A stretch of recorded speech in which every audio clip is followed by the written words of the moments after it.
PDYN stock analysis Thursday. Is it a buy or not? Which is very brief, a short 1-minute video till the end to find out. I'm the only guy in this space with 41,000 videos made. So I've seen what's working for me, what's not. It's taken me 5 years to come to this point of every single day work, but at least I've seen what's actually working, what's kicking in it.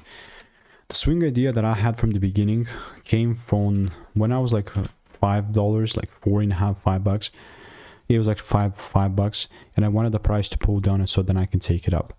You might think that I'm lying with this idea that I had, but this was like 2 months ago, 1st of April.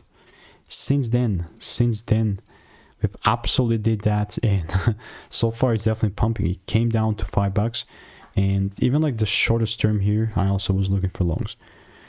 Now, guess what? I'm still the same exact guy looking to take it further up.